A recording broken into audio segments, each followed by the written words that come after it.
Bonjour à tous. Aujourd'hui, je vais vous donner une information qui est très forte. Je vais aborder un sujet dont les conséquences euh, seront très importantes. Alors, pour ceux parmi vous qui tomberont dans cet audio, vous le savez, ce n'est pas un hasard. Le hasard n'existe pas. Dans les audios précédents que j'ai mis dans la chaîne YouTube, pardon, j'ai déjà expliqué et montré que nous vivrons dans une simulation, un programme informatique géré par des entités invisibles à l'œil humain. Tout n'est qu'information. Et c'est d'ailleurs pour ça que j'ai fait justement cet audio qui s'appelle l'information, l'informatique et l'Internet, parce que tout n'est qu'information. Or, quand on parle d'hologramme, quand on parle d'informatique, on parle de codage, on parle d'un langage binaire, d'un langage caché, d'un langage occulte. La planète dans laquelle nous existons est un programme informatique que l'on peut toucher. C'est un hologramme. Nous sommes dans une simulation. D'ailleurs, les scientifiques modernes se posent de plus en plus cette question et se rendent compte que nous existons dans une simulation. Pourquoi? Parce que tout simplement, rien ne change. Les mêmes événements se mettent en place, tout est un éternel recommencement. Mais le sujet est beaucoup plus vaste que ça. Aujourd'hui, je vais donc ici vous parler d'un autre sujet qui va vous permettre de pouvoir saisir un peu plus la grande, mais la très grande manipulation dans laquelle l'humanité a été plongée. Beaucoup de gens ne se sont peut-être jamais demandé pourquoi est-ce que ce sont les prénoms qui sont le plus utilisés au cœur de l'humanité pour désigner quelqu'un. Je prends un exemple les plus basiques. Un individu s'appelle dans son acte de naissance Jean-Charles serait son prénom et son nom serait par exemple Delabrique. Au lieu qu'on l'appelle Delabrique, on va couramment l'appeler Jean-Charles par son prénom qui signifie bien avant le nom. Mais pourquoi? Qu'est-ce que ça cache? Cela remonte à une période de l'humanité et du contrôle des entités sur l'humain. Et cela remonte de très loin aux entités elles-mêmes qui ont façonné cette planète prison et qui contrôlent l'humanité. Dans les plans, les entités sont appelées par leur prénom. On ne les appelle pas par un nom tel que vu sur le plan humain. J'ai pris l'exemple de Jean-Charles Delabrique. Chez les entités, dans les plans invisibles, eh bien, on les appelle simplement par leur prénom. Et les dernières lettres d'un prénom ont une importance capitale. C'est là que se cache le secret de la vibration. C'est là que se cache l'énergie réelle qui serait affiliée au porteur du prénom. Ça veut donc dire ici que si vous observez dans les plans et si vous savez observer de façon neutre, vous allez voir que la terminaison de chaque prénom cache un réel cosmique, mais cache également une manipulation astrale que les entités font subir à l'âme humaine, à l'humain. Alors, nous allons donc nous rendre compte que dans l'écrit religieux, la plupart des êtres qui sont présentés là-dedans, que ce soit les humains ou ceux que l'on qualifie d'anges, ont tous des prénoms qui terminent par L, le son L. Le son est une vibration importante, surtout dans les prénoms. On va donc réaliser que parmi ceux qui se font passer pour des anges, leur prénom termine fortement par L. Raphaël, Gabriel, oui, ça finit par le son L. Parmi les serviteurs de celui qui se fait passer pour Dieu, Il y en a qui ont des prénoms qui terminent par L également. Vous avez par exemple Daniel. Des détails qui paraissent anodins, mais qui en disent long sur la vibration cachée à l'intérieur. D'ailleurs, le concepteur de cette planète prison, que les gens appellent Dieu, est connu dans les plans comme étant Samaël. Vous voyez, il y a encore un L qui apparaît dans le son. Et les exemples sont nombreux, sont vraiment très nombreux. Alors, pourquoi cet intérêt de faire en sorte que le son L apparaisse dans l'organigramme ou dans le programme de celui qui se fait passer pour Dieu et qui détient l'humanité? Nous allons voir quelle est l'origine du son L, ou encore si vous préférez du mot L. Alors, si vous allez regarder dans vos dictionnaires, vous allez voir que le mot L est un pronom de la troisième personne du singulier. Il serait neutre. Il désigne une personne dont le genre est variable, inconnu ou androgyne. Vous allez donc saisir ici pourquoi est-ce que, pour les initiés connectés à leur esprit, ce que vous appelez des anges peuvent à la fois être anges et démons, du moins selon les termes humains. Vous allez aussi voir pourquoi est-ce que ces êtres-là que vous appelez anges, entités angéliques, entités des cieux et que sais-je encore, ont cette possibilité pour berner l'humain d'être à la fois homme et femme. C'est normal pour ces entités. Pour l'humain, ça paraîtra extraordinaire et surprenant. L'humain est tellement convaincu qu'il y a des anges dits bons et qu'il y a des anges dits mauvais qu'ils appelleraient les démons. Alors qu'en fait, ce sont tout simplement les mêmes personnes. Elles changent simplement de face en fonction de ce qu'elles veulent faire apparaître à l'humain pour berner l'humain. Voyez? Donc, ici, le son L montre clairement ce que sont ces entités qui se font passer tantôt pour des dieux et qui se font passer pour des êtres dits extraordinaires. Alors qu'en fait, ce sont des entités qui n'ont qu'une mission, contrôler l'humain, parce que ce sont des entités qui sont anti-hommes. Une fois que j'ai dit ça, je vais maintenant aller dans la profondeur du sujet.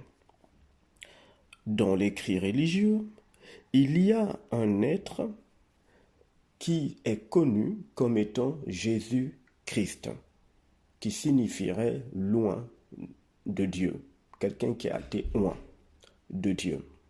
Bien évidemment, cette appellation a été utilisée pour emmener l'humanité dans un certain chemin. Cependant, j'ai plusieurs fois expliqué dans la chaîne qu'aucune entité, peu importe sa provenance, n'est au-dessus de l'humain.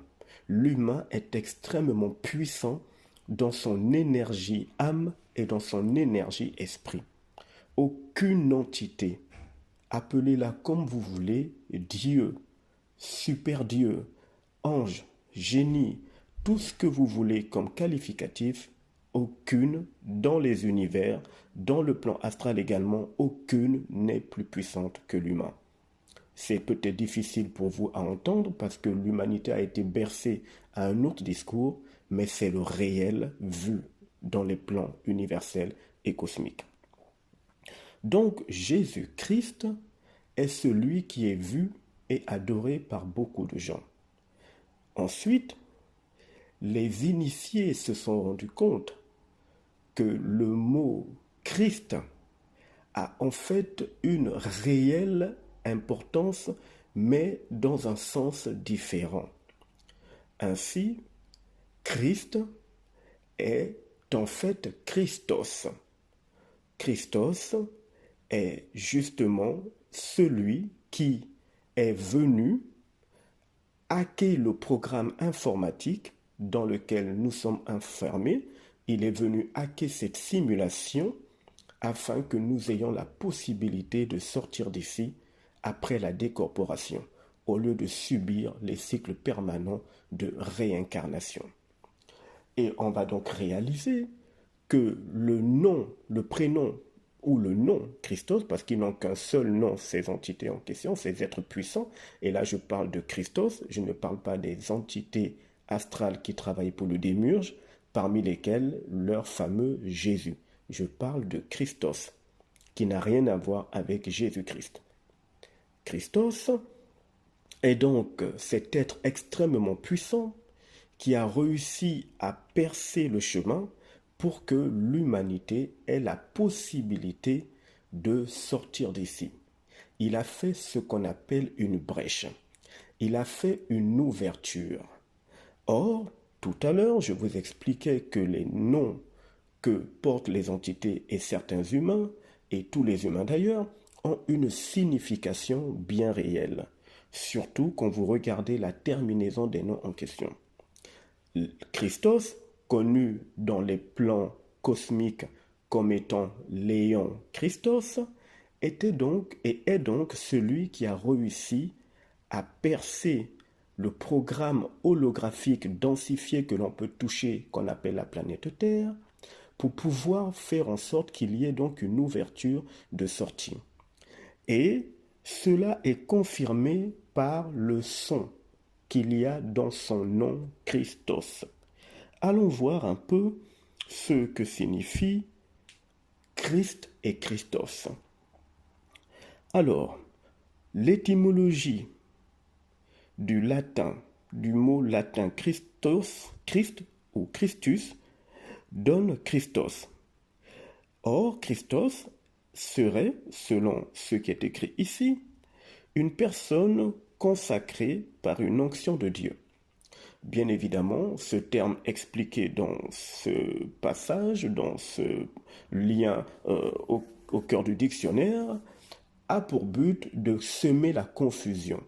Il faut que l'humanité ne se rende pas compte qu'il y a une différence entre le Christ planétaire, donc le fameux Jésus-Christ, et Christos, qui est plutôt un être extrêmement puissant, qui est venu pour créer une sorte de brèche au cœur de cette planète qui n'est qu'un hologramme. Il fallait donc semer la confusion, ce qui fait que les gens mélangent Jésus-Christ et Christos, alors que ce sont deux êtres totalement différents. L'un travaille pour les entités et pour le démiurge, l'autre ne travaille pour personne, mais il est venu mettre une ouverture pour que l'humain ait la possibilité de sortir d'ici après sa décorporation. Ok, une fois que l'on a dit ça, rentrons un peu plus sur le projet de cette explication. Donc, Christos, son nom termine par OS. Christos, OS. Or, selon ce qui est vu dans les plans et que je reçois en provenance de mon esprit, Christos, la signification de la terminaison de ce nom OS signifie ouverture de sortie. Ce qui est donc compréhensible puisque Christos, quand il est arrivé ici, il a réussi à faire une sortie, une brèche. Et c'est pour ça qu'il y a des âmes qui, lorsqu'elles sont désincarnées, lorsqu'elles se décorporent, arrivent à sortir du plan astral de cette manipulation afin de regagner ce qui est réellement la liberté et la rencontre avec leur propre esprit. Je disais donc que nous sommes dans un système holographique, un hologramme géant que l'on peut toucher, mais qui est un programme informatique dimensionnel totalement incompréhensible au cerveau humain le plus intelligent selon les critères des bons universitaires. Cela ne peut se voir et se vibrer que par le savoir en provenance de l'esprit. Vous allez donc voir que dans le langage informatique, il y a ce qu'on appelle le système BIOS, B-I-O-S, qui est un logiciel stocké sur la carte mère d'un ordinateur qui est utilisé par le microprocesseur de l'ordinateur pour permettre le démarrage du système informatique après sa mise sous tension. Donc c'est totalement lié à l'informatique. Or, le mot BIOS termine lui aussi par OS. Et dans les plans, dans les univers, dans le cosmos, tout comme dans le plan astral compliqué des entités qui nous contrôlent, il n'y a pas de hasard. Tout n'est qu'informatique, information, tout n'est qu'une sorte de connexion informatique. Le BIOS en question devait et ne pouvait être finalement hacké ou ne pouvait être ouvert que par un être puissant dont la terminaison du nom serait également OS. Et c'est pour ça que Christos est arrivé. Il n'y a que lui qui a un nom qui termine en OS. Par conséquent, quand il est arrivé ici, il était difficile de le détecter puisque son nom, Christos, OS, est similaire dans le son au BIOS, au programme informatique, à cet hologramme géant dans lequel l'humanité est enfermée. Christos a donc pu entrer et il a pu faire en sorte qu'il y ait cette ouverture qui permettrait par la suite aux âmes de sortir d'ici. Parce que la terminaison de son prénom signifie ouverture vers la sortie ou ouverture de sortie. Aucun être en dehors de lui ne pouvait venir le faire puisque son prénom, sa terminaison, la terminaison de son prénom est OS. Or, nous sommes dans un programme fractal. Observez la nature autour de vous. Tout n'est que fractal. Or, le fractal est un langage codé, caché, qui a donné plus tard ce que l'humain pense avoir découvert, qu'on appelle l'informatique. Mais c'est toute la Terre qui a toujours été ainsi, parce que les concepteurs de cette planète prison sont des programmeurs informatiques, mais d'une dimension ou des dimensions insaisissables au cerveau humain. Vous allez observer qu'il y a des fractales partout dans cette planète, au cœur de la nature, et même l'humain, le corps physique de l'être humain, est une sorte de fractal, puisque le fractal permet de reproduire aussi à l'identique ce qui est. Et vous allez voir qu'il y a dans des familles des enfants qui ressemblent trait pour trait à leur père, trait pour trait à leur mère. C'est un autre langage informatique. Ce sont les bases du fractal. Vous allez voir que dans la nature, il y a des fleurs qui se ressemblent. Vous allez voir que tout, mais absolument tout, se ressemble. Parce que c'est un programme informatique. C'est un programme bien réel. Or, qui dit programme, dit forcément logiciel et circuit, d'où l'importance du BIOS. Mais ce BIOS est invisible à l'œil humain, invisible aux initiés planétaires, c'est-à-dire à toute l'humanité soumise aux lois astrales et aux lois des entités. Ce BIOS, cette espèce de programmation, ne peut se voir que par l'information en provenance de l'esprit humain. Par conséquent, pour finir là-dessus, il était donc logique que ce soit Christos qui vienne ici dans cette planète afin de pouvoir déclencher l'ouverture de sortir pour les âmes. Il était logique que ce soit ainsi. Pourquoi ? Pour rentrer dans ce programme informatique contrôlé par les entités, lorsque vous êtes en provenance des autres dimensions et que vous voulez faire en sorte qu'il y ait une ouverture, il aurait fallu que vous passiez inaperçu. Parce que ce programme informatique densifié, ce modèle fractal est un BIOS, travaille avec un BIOS, donc OS. Et c'est pour ça que Christos a réussi à passer. Et c'est aussi pour ça qu'il a réussi à faire la sortie. Nous sommes dans un programme informatique densifié. La vibration la plus basse dans cette planète, la matière que vous voyez, l'eau, la terre, les arbres, les plantes, ne sont que des programmes informatiques contrôlés par une intelligence dimensionnelle gérée par des entités. le programme fractal, invisible, mais bien réel.